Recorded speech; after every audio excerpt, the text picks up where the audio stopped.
Hello guys, welcome back to our channel again for another video. आज हम इस video में बात करने वाले हैं एक ऐसे योद्धा वॉरियर कमांडर के बारे में जिनको आज की यूथ जो है वो काफ़ी कम जानती है। उनके किस्से आजकल दुनिया में कम पढ़ाए जाते हैं, बुक्स में उनका नाम ज़्यादा है नहीं। लेकिन आज जो पुराने लोग हैं वो इनको जानते हैं, जिनके राज में बैतुल मुकद्दस जो थी मुसलमान, क्रिश्चियन और जूस के प्रति जो इम्पोर्टेंट प्लेस है ये उनके ही राज में, उनकी लीडरशिप में, उनकी कमांडरिंग में ये जीती गई थी और उन्होंने बहुत बड़ी-बड़ी जंगें लड़ी हैं। तो चलिए इस इनके बारे में हम बात करते हैं, ये है कौन, कहाँ पैदा हुए और इनके ऐसे कारनामे क्या थे। आज इनको जूइश हों, मुस्लिम्स हों, क्रिश्चियंस हों, सब इनको एक रिस्पेक्ट की नज़र से देखते हैं क्योंकि उनके काम ऐसे थे। जब उन्होंने बैतुल मुकद्दस पर कब्ज़ा किया, फ़लस्तीन में जब वो दाखिल हुए, उनके पास आया वो इलाका, तो उन्होंने ऐसे अच्छे-अच्छे काम किए उनकी लीडरशिप में जो आज ये लोग भी याद रखते हैं। तो चलिए हम बात करते हैं और शुरू करते हैं इस वीडियो को। तो आज हम उस शख्स के बारे में बात करने वाले हैं। उनका नाम था सुल्तान सलाहुद्दीन अय्यूबी। उनके हम थोड़ा हिस्ट्री के बारे में जानते हैं, उनकी पैदाइश, वो कहाँ पैदा हुए थे और किस सल्तनत में थे, थोड़ा हमें बताइए। देखिए, जो सलाहुद्दीन अय्यूबी जो थे वो 1138 में पैदा पैदा हुए, उनकी पैदाइश हुई। और वो जो पैदा हुए थे इराक के एक शहर में हुए थे, तिकरीत।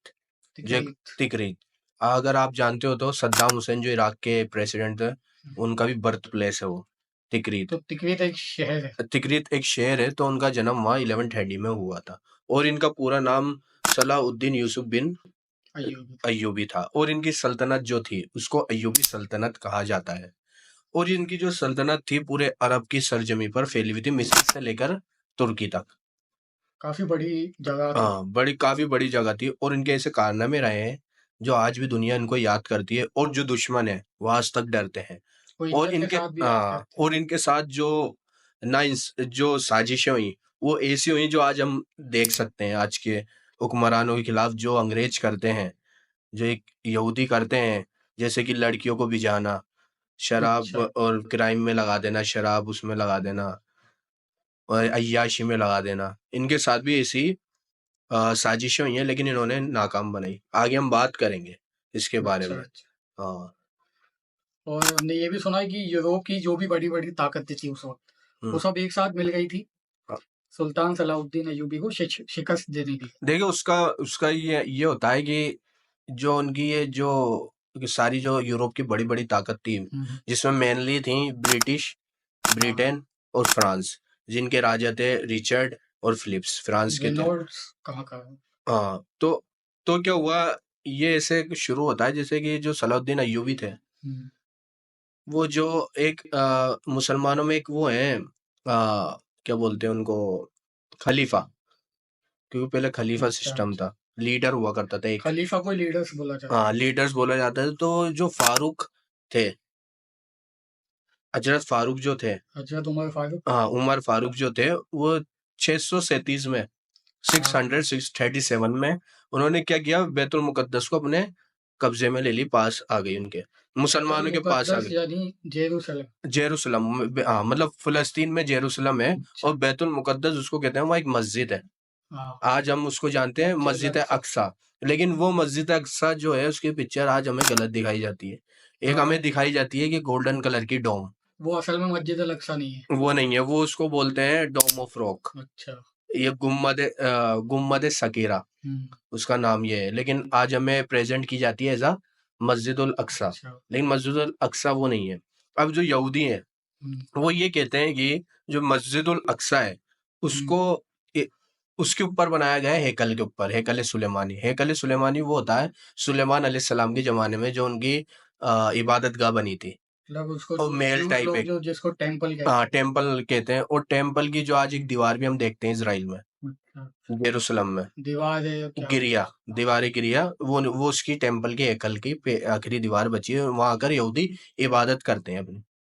तो क्या हुआ, सलाहुद्दीन अय्यूबी का जब जन्म नहीं हुआ था, जब हजरत फारूक का दौर था, हाँ। तो वो खलीफा थे मुसलमानों के, तो उन्होंने जंग करके ये 637 में अपने पास ले ली बैतुल मुकद्दस, मतलब फिलिस्तीन पर कब्जा कर लिया। अच्छा। क्योंकि मुसलमानों के इलाके थे, क्योंकि अंग्रेज टाइम टू टाइम जैसे कब्जा करते रहते थे, जंग होती रहती थी, कभी उस टाइम तो काफ़ी आम थी ये। कभी मुसलमानों के पास आ गया वो इलाका, कभी क्रिश्चियनों के पास आ गया, जिनको हम सलेबी कहते हैं। इंग्लिश में उन्हें क्रूसेडर्स हाँ, वो बोलते हैं। और आज लेकिन ज्यादातर सब लोग सलेबी के नाम से ही जानते हैं इनको। तो क्या होता था, कभी वो जंग कब्जा कर लेते थे जंग में, तो कभी मुसलमान। लेकिन जो बैतुल मुकद्दस है वो मुसलमानों के जो प्रति बहुत इम्पोर्टेंट प्लेस है। तो उसको किबला अव्वल भी हाँ, कहा जाता है। किबला अव्वल इसलिए कहा जाता है क्योंकि काबे से पहले ये किबला था मुसलमानों का। जैसे आज हम नमाज पढ़ते हैं मुंह करके काबे की तरफ, ऐसे पहले मस्जिदुल अक्सा के अच्छा। तरफ मुंह करके। और इनकी इसकी जो मस्जिद है, इसकी इम्पोर्टेंस ये भी है क्योंकि जो नबी थे, प्रॉफिट थे मुसलमानों के, आखिरी प्रॉफिट, वो उन्होंने इमामत की है इस मस्जिद में। हाँ, वो और मेराज के सफ़र में भी वहीं से गए नहीं, थे। मेराज के सफर में वो गए थे गुम्बद सकीरा पे से, वहाँ डोम ऑफ रॉक से। घोड़ा बाँधा था। हाँ, तो वहां से गए थे वो। और ऐसा कहा जाता है जो डोम ऑफ रॉक है वहां से जो आसमान से वो जो तौरात और इंजील थी, अंबिया जो थे वो तिलावत किया करते थे वहाँ। जो इनके अंबिया थे, इनके बनी इसराइल से जो ताल्लुक रखते थे, क्योंकि क्योंकि गॉड ने बहुत से नबी औलिया भेजे हैं। अच्छा। हाँ, तो वो जो तौरात और एक जबूर किताब है, उनकी वहाँ तिलावत हुआ करती थी। और ये भी कहा जाता है कि वहां से है ना फरिश्ते जो होते हैं, एंजल्स जो होती हैं, वो दुनिया में आते थे और वहां से ही आसमानों पे चढ़े जाते थे। तो इसलिए भी उसकी बहुत इंपॉर्टेंस मानी जाती है इसकी। लेकिन इसके कंपैरिजन में मस्जिदुल अक्सा की ज्यादा है, क्योंकि यहाँ बहुत से नबियों ने नमाज पढ़ी है और हमारे नबी मोहम्मद सल्लल्लाहु अलैहि वसल्लम ने यहाँ इमामत की है नबियों की। तो इसलिए भी बहुत इम्पोर्टेंट। और जो ज्यूइश हैं उनके प्रति जो ये इम्पोर्टेंस है इसकी, वो कि ये कहते थे कि हमारा हेकल था जब हम यहूदी इबादत करते थे, जिसको तबाह कर दिया गया, मुसलमानों ने तबाह कर दिया। और बैतुल मुकद्दस बनवाया था सुलेमान, हजरत सुलेमान अलैहिस्सलाम ने बनवाया था। ये प्रॉफिट ही थे, बनी इसराइल से थे। तो ये क्या किया, जब आ गई 637 में, जब मुसलमानों के पास आई बैतुल मुकद्दस मतलब फलस्तीन, तो क्या हुआ, उसके बाद उनके दौर के बाद, हजरत फारूक के बाद, वो क्या हुआ, मुसलमानों की जो एक सल्तनत थी, सल्जुक सल्तनत, तो अंग्रेजों का शुरू से ये रहा है कि जो ये क्रिश्चियन जूइश थे ना, इनका शुरू से ये रहा है कि ये ना लड़की और शराब जो होते थे इसको इस्तेमाल कर देते अपनी साजिशों में। मतलब किसी को भी जंग में हराना हो हाँ, तो जैसे ये हराना हो, एक हथियार की तरह इस्तेमाल हाँ, किया जैसे लड़ना भी नहीं पड़े और एनिमी दुश्मन भी सामने वाला खत्म हो जाए। कमज़ोर हो जाएगा। तो उस टाइम क्या हुआ, बहुत सारे जो लोग थे मुसलमानों में, वो जासूस के तौर पर काम भी किया है। अच्छा। हाँ, मुसलमानों के खिलाफ ही।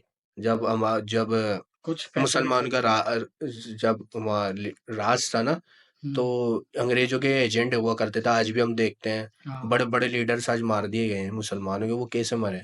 वो डायरेक्ट जंग में थोड़ी मरे, वो सब मुखबरी से मरे, जिनको जिनको बड़ी बड़ी ताकतें 30-40 साल से ढूंढ रही थी, वो आज ऐसे मारे गए जैसे ऐसा लगता है आम सी बात है। तो ये सब पहले भी ऐसे वो करता था, आज भी ये होता है। और बहुत सारे हुक्मरान ऐसे भी हैं जिनकी यहूदी वाइफ है, तो वो वैसे जासूसी करती हैं। तो आज इसलिए इसराइल हम देखते हैं कि इतना उनके पास इंटेलिजेंस आ जाती है, और वो जिसको चाहे उनका तख्ता उलट देते हैं और जंग शुरू कर देते हैं उसके खिलाफ, और उनको सारी लोकेशन में पता होती है। तो ये ड्रॉबैक है मुसलमानों का, जो शुरुआती से ही जो पहले के जमाने से ही, एशियन टाइम से ही ये चीजें इस्तेमाल करते आ रहे हैं अंग्रेज। तो ऐसे ही करते थे, तो बहुत सारे लोग ऐसे हुए इनके लिए काम करते थे। और जो भी सुल्तान या लीडर कमांडर लड़ना चाहता बैतुल मुकद्दस को हासिल करने के लिए, तो उसकी पहले इंफॉर्मेशन अंग्रेजों के पास पहुंच जाया करती थी, सलीबियों के पास, क्रिश्चियनों के पास। तो वो क्या करते थे, उसके बाद लड़की पहुंचा देते थे, शराब में लगा देते थे, तो उनको वैसे ही खत्म कर दिया जाता था। और ऐसे, और तो क्या हुआ, एक दौर ऐसा आता है, सल्जुक सल्तनत तो बहुत कमजोर हो चुकी थी हजरत फारूक के बाद, जब बैतुल मुकद्दस मुसलमानों के पास आई। तो उसके बाद क्या होता है, छोटे छोटे गुटों में बढ़ गए लोग, मुसलमान जो थे फिरकों में बढ़ गए। आज हम फिरके देखते हैं मुसलमानों में, ऐसे ही उस जमाने में फिरकों में बढ़ गए। और कोई दुश्मन के साथ मिल गया, कोई आपस में लड़के बर्बाद हो गए। तो क्या हुआ, अंग्रेजों ने क्या किया, इसी मौका पाकर क्या किया इन्होंने, 1099 में सलीबियों ने जंग छेड़ दी पहली, और मुसलमान उस जंग में हार गए। क्योंकि सल्जूक सल्तनत जो थी उस टाइम काफ़ी कमज़ोर थी। क्योंकि मैंने जैसे कहा है ना, जैसे कि जासूसी, मतलब आपस में क्राइम ये क्राइम जासूसी और फिरकों में बंटना, ये सब लीड टू डिस्ट्रक्शन ले हुई मुसलमानों के लिए। तो 1099 में मुसलमानों के खिलाफ सलेबियों ने पहली जंग छेड़ी। उस जंग के नतीजे में जो बैतुल मुकद्दस थी, फलस्तीन का इलाके थे, जेरूसलम था, वो सब सलेबियों के कब्जे में आ गई। अच्छा। कब्जे में आ गई। तो क्या किया उन्होंने, जैसे जीते वो सलेबी, उन्होंने जो मुसलमान जो वहां रहा करते थे उनको मारा, कत्लेआम किया खूब, एक बंदी बना लिया लोगों को, जेनोसाइड किया। जेनोसाइड। उस टाइम ये क्या बताते हैं कि 70,000 तकरीबन लोग मार दिए गए जब। नहीं, ऐसा भी हुआ था कि जो वहाँ का सड़क थी, मतलब इतनी वो चिकनी हो चुकी थी कि खून से। हाँ, खून इतना बह गया था कि सड़कें लाल हो गई थी। हाँ। और ये कहा जाता है 70,000 बहुत बड़ा फिगर होता है। 70,000 लोगों को इन्होंने कत्लेआम किया, इसको जीतने के बाद, अपने कब्जे में लेने के बाद। लेकिन अब देखिए, दौर जो होता है ना, वो पलटता है, चेंज होता है, अपना पासा पलटता है। कभी कोई ताकतवर होता है, कभी कोई ताकतवर होता है। तो क्या होता है, एक होते हैं नूरुद्दीन जंगी। हाँ। ये नूर अयूबी सल्तनत से ही हाँ, ताल्लुक रखते थे।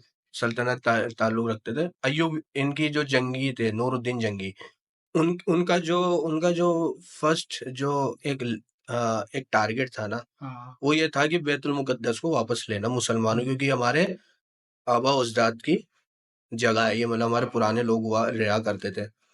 मुसलमानों के इलाके हैं जो आज सलेबियों ने कब्जा कर लिए।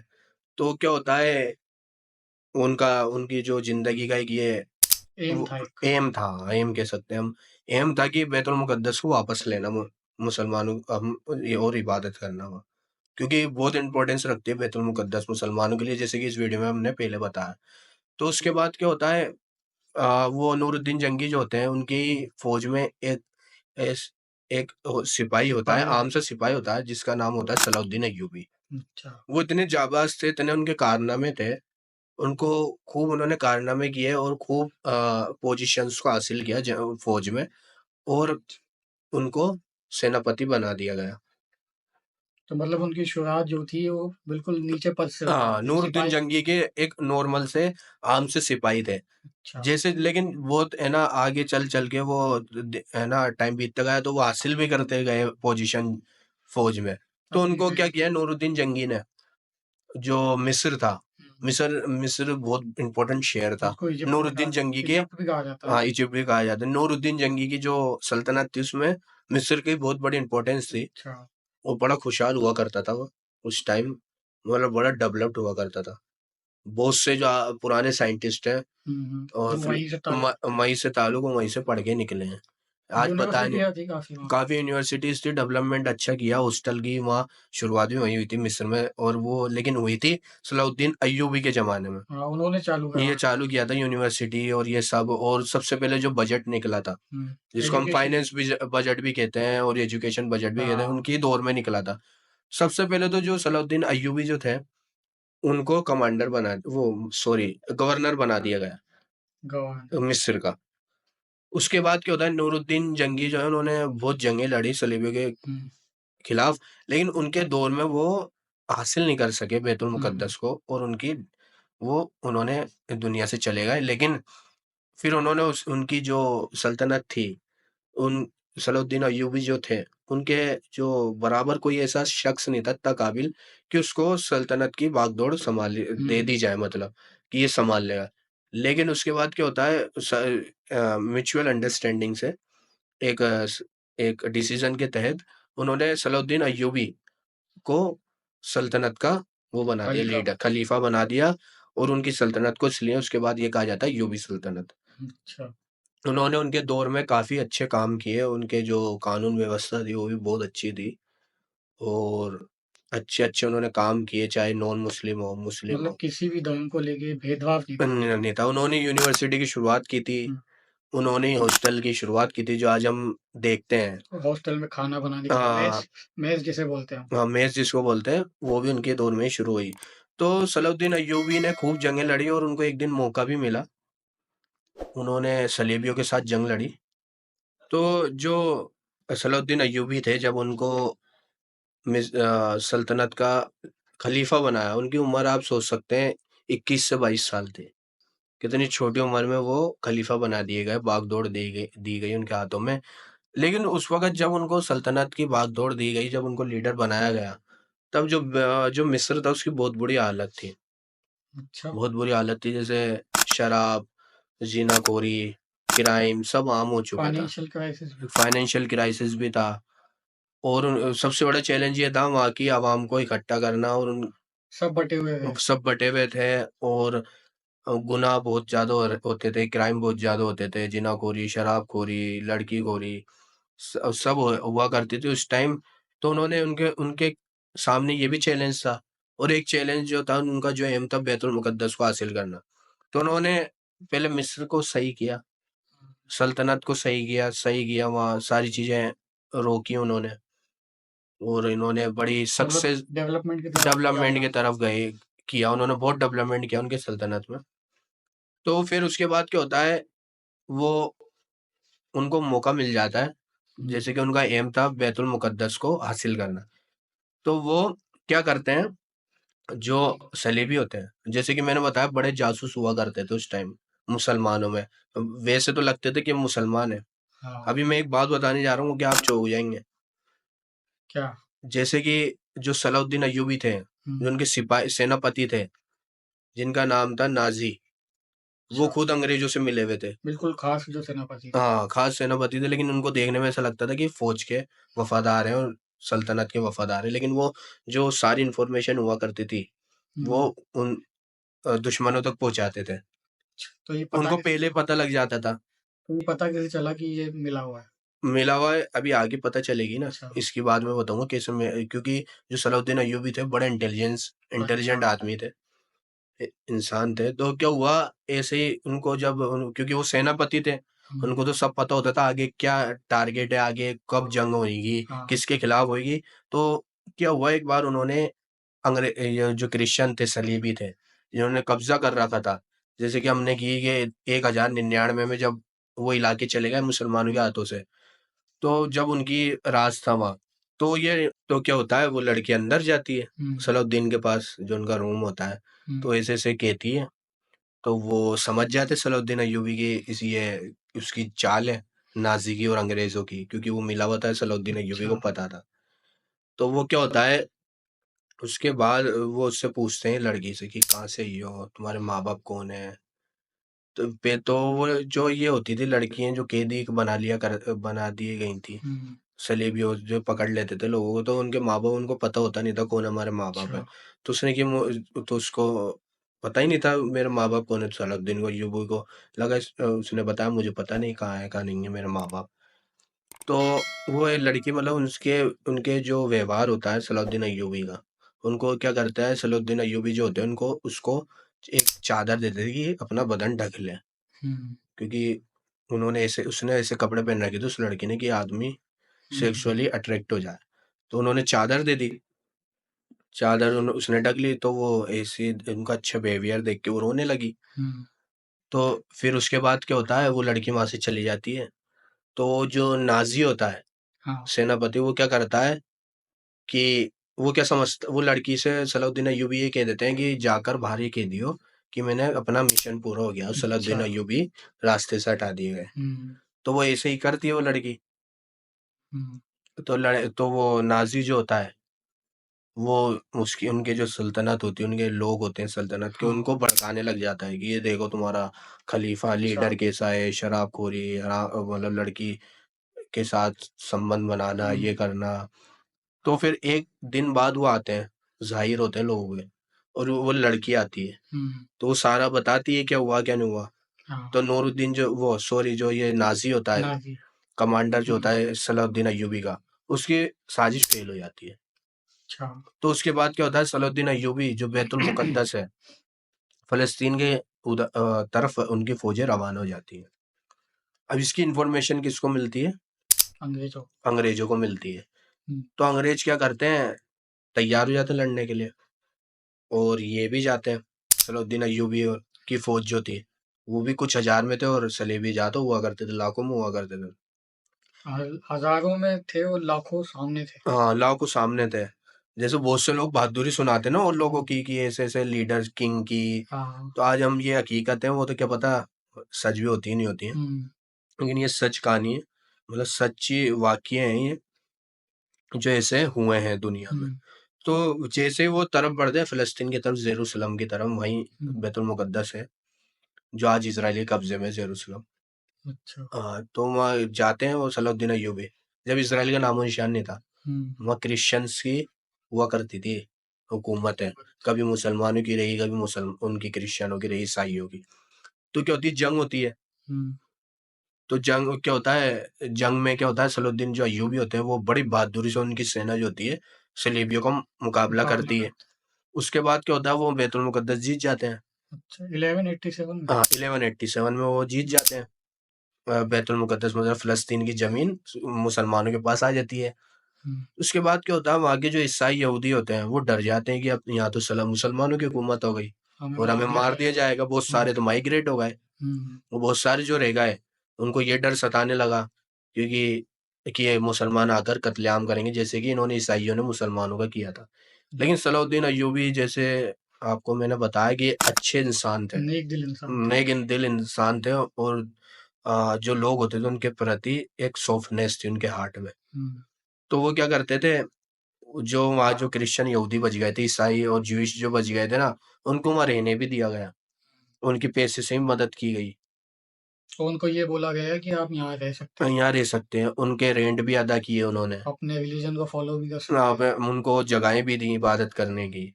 तो मतलब बहुत सारे जो क्रिश्चियन थे उनके इस बिहेवियर को देख के आज भी बड़ी रिस्पेक्ट के साथ बात रिस्पेक्ट करते हैं। रिस्पेक्ट के साथ सलाउद्दीन अय्यूबी को याद करते हैं। बहुत सारे क्रिश्चियन ज्यूइश मुसलमान भी हुए उस जमाने में, उनके बिहेवियर को देख के कि मुसलमान ऐसे होते हैं, क्योंकि अखलाक से आप मुसलमान कर सकते हो किसी को, अखलाक आपके अच्छे होने चाहिए। तो उनके अखलाक इतने बड़े थे, बिहेवियर ऐसा था दुश्मनों के प्रति भी कि जो दुश्मन होता था वो भी अट्रैक्ट हो जाता था उनकी अच्छाई देख के, और मुसलमान हो जाया करते थे। और मतलब ये कहा जाता है कि उनके पास जो दौलत थी, वो जो सल्तनत की थी दौलत, पैसा आया करता था, वो यूज नहीं करते थे। अच्छा, वो यूज नहीं कर सकते, अलग ही रहते थे वो। और उनका ये कहा जाता है कि उनकी जो नेटवर्थ में जरा भी कुछ दौलत निकली नहीं, उनकी कोई पैसा वैसा निकला नहीं उनके, जब उनकी वफात हुई बस नाम कमाया। नाम कमाया, और उनके जो बैतुल मुकद्दस जो है उनके नसीब में थी फतह करना।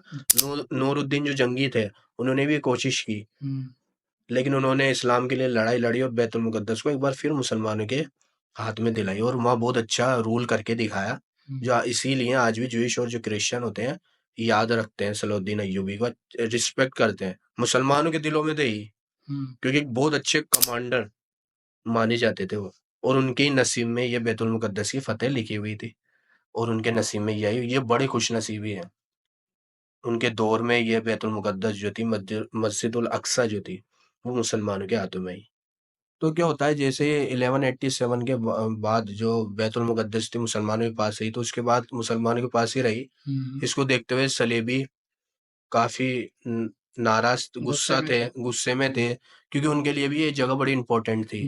तो वहाँ उन्होंने जो उनके देश थे, जो जो जैसे जर्मनी, फ्रांस, इंग्लैंड हो गया, तो इन्होंने क्या किया कि है ना, फौजें अपनी फौजें इकट्ठी की सलाउद्दीन अय्यूबी से लड़ने के लिए और बैतुल मुकद्दस को वापस लेने के लिए। अच्छा। तो दो राजा थे, रिचर्ड और फिलिप्स। रिचर्ड थे इंग्लैंड के और फिलिप्स थे फ्रांस के। इन्होंने पूरी सारी फौजें इकट्ठी करके 6 लाख फौज कर ली, तैयारी कर ली जंग की। हाँ, और जो सलाउद्दीन अय्यूबी थे वो कुछ हजार ही थे। तो लड़ाई होती है, 3 से 4 साल ये लड़ाई चलती है। अच्छा, है ना। तो उसके बाद क्या होता है, अंग्रेजों को लग जाता है कि हमारे इस जंग में कुछ होने वाला नहीं है, हमें हारी नसीब होगी, हम सलाउद्दीन अय्यूबी को हरा ही नहीं सकते, इतने केपेबल ही नहीं, क्योंकि 3 से 4 साल कुछ हजार 6 लाख की फौज के खिलाफ लड़ रहे थे, जब भी वो बाल का बाका नहीं कर पा रहे थे, जबकि जंग तो एक दिन भी नहीं चलनी थी। हाँ, 6 लाख और कहाँ कहीं है कुछ हजार। तो सलाउद्दीन अय्यूबी ने बड़ी बहादुरी से इनका मुकाबला किया, और एक वक्त ऐसा आया जो अंग्रेज थे, पीछे ईसाई जो थे, उन्होंने क्या किया, समझौते की पेशकश रख दी। तो समझौता हो गया, सलीबियों की जो ईसाइयों की जो थी फौज है वापस चली गई और मुसलमानों के पास रही। और जो ये बैतुल मुकद्दस है ये रही ओटोमन एम्पायर तक। जो ओटोमन एम्पायर फिर 1918 में फर्स्ट वर्ल्ड वॉर के में तबाह हुआ, फिर उसके बाद अंग्रेजों के पास ये जगहें चली गई। जब से आज इजराइल भी बन चुका है उस जगह, जब से ये इस पे कंट्रोल है ईसाइयों का, यहूदियों का। ये थी वो। और जो मतलब उनकी जब डेथ हुई तो मतलब उनके उनके खजाने में इतनी भी चीजें नहीं निकली कि उनकी जो मरने के बाद जो होती है दफनाने का काम, कि उसको भी अदा कर सके उसके पैसे। इतनी में सिर्फ उनकी जो मरने के बाद उनके क्या निकला, हथियार निकले, घोड़ा था उनका एक, और कुछ दिनार थे, दिरम थे, वही निकले। और बड़े ईमानदारी से उन्होंने अपना सल्तनत चलाई। ऐसे ये थे सलाउद्दीन अय्यूबी,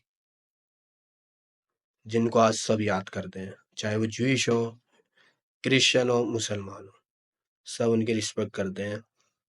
और आज हमें पढ़ाया तो नहीं जाता है, हमें फेक हीरोज के बारे में बताया जाता है। ये तो हीरोज तो खाली रील के। हाँ, मतलब फिक्शन है ये तो, जिनका वजूद ही नहीं है। सुपरमैन, बैटमैन, स्पाइडरमैन, ये क्या है हीरो? असली हीरो ये हैं। लोगों को इनके बारे में पढ़ना चाहिए और जानना चाहिए। एक जज्बा पैदा होता है कि हमारे लोग भी ऐसा हुआ करते थे। वैसे ऐसे बहुत से साइंटिस्ट है मुसलमानों में, उस टाइम के बहुत साइंटिस्ट निकले थे बहुत सारे साइंटिस्ट भी निकले, डॉक्टर्स निकलेगा, डॉक्टर निकले बड़े बड़े। और जो दूसरे साइंटिस्ट थे दूसरी कंट्रीज, वो आकर पढ़ा करते थे इनकी यूनिवर्सिटी यूनिवर्सिटीज में। काफी फेमस थी उस वक्त वहाँ।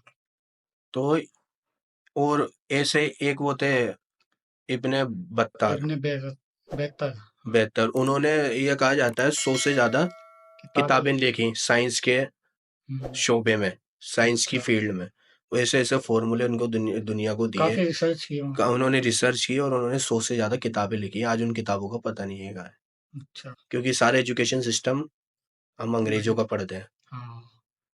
तो मुसलमानों की कमी रही है यहाँ आज। तो आज भी यही देखा जा रहा है कि हमारे मुसलमान आज मर रहे हैं। फ़लस्तीन में, गाज़ा में, लेबनान में आज कोई हुक्मरान खड़ा नहीं हो रहा उनके लिए, उनके सपोर्ट के लिए। सिर्फ एक ईरान है जो मदद कर रहा है। तो दुनिया को एक ऐसे सलाउद्दीन अय्यूबी की ज़रूरत है, मुसलमानों को, जिनको अपनी कौम का दर्द था। उन्होंने खुशहाली दी थी उनकी लीडरशिप में, उनकी जब खलीफा वो बने। तो ये थे सलाउद्दीन अय्यूबी। और हम यही चाहेंगे कि आपको ये काफ़ी इन्फॉर्मेशन मिली होगी इस वीडियो के थ्रू, जो आपको पता नहीं थी इससे पहले, क्योंकि हम इनके बारे में सुनते ही नहीं है और काफ़ी कम वीडियोस हैं। यूथ को जानना चाहिए, यूथ को पढ़ना चाहिए। हमारे जो पुराने लोग थे वो क्या करते थे, कैसे करते थे, कौन हमारे कमांडर थे, कोई कैसे लड़ी उन्होंने जंगें मुसलमानों के लिए, इस्लाम के लिए। आज आज भी जो अपनी जो कौम है वो आज भी बढ़ चुकी है फिरकों में, ग्रुप्स में, अलग अलग। जैसे कि हम सुनते हैं शिया सुन्नी, और कोई किसी की प्रॉब्लम होती, कोई किसी को बचाने नहीं जाता। आज हम देख रहे हैं इसराइल के और लेबनान और गाज़ा की जंग में कोई किसी के लिए नहीं बोलता। तो मुसलमानों को सीखना चाहिए, इनकी बायोग्राफी पढ़नी चाहिए। आज न्यू जो जनरेशन है वो तो भूल ही चुकी है इन लोगों को, भूल ही चुकी है। उनके लिए तो आइडल वो आयरन मैन, सुपर। हाँ, उनको मतलब अंग्रेजों ने ऐसा दिमाग खराब किया, पूरी इंडस्ट्री पे कब्जा किया, और वो अपनी जो परसेप्शन है वो पहुंचाते हैं लोगों को। तो आई होप आप लोगों को ये वीडियो पसंद आई होगी सलाउद्दीन अय्यूबी के बारे में, और आपको काफ़ी न्यू चीज़ें जानने को मिली होंगी। अगर आपको ये वीडियो अच्छी लगी हो तो इस वीडियो को लाइक करें, सब्सक्राइब करें, और आपको कुछ कहना है तो कमेंट की राय देनी है, या नेक्स्ट टॉपिक आपको चाहिए टॉपिक तो उस पे भी आप कमेंट, उसके लिए भी आप कमेंट कर सकते हैं। और आपको जरा भी नॉलेजेबल लगी हो ये वीडियो, आप चाहते हैं लोगों को जानना चाहिए इसके बारे में, तो इसको शेयर कीजिए अपने फैमिली फ्रेंड्स के साथ। और एक काम जरूर कर ले, जो सबसे इम्पोर्टेंट है, वो सब्सक्राइब कर लें चैनल को, नोटिफिकेशन को भी और नोटिफिकेशन ऑल कर दें, और बेल आइकन को प्रेस कर लें, ताकि जो सारे न्यू वीडियोस के नोटिफिकेशन है वो आपको टाइम टू टाइम मिल सके। ये हमारी वीडियो ज़रा लेट है क्योंकि कुछ प्रॉब्लम हो गई थी कुछ, तो काफ़ी दिन बाद हम वीडियो बना रहे हैं। इस वीडियो को सपोर्ट कीजिए। Thank you for watching this video. See you next time.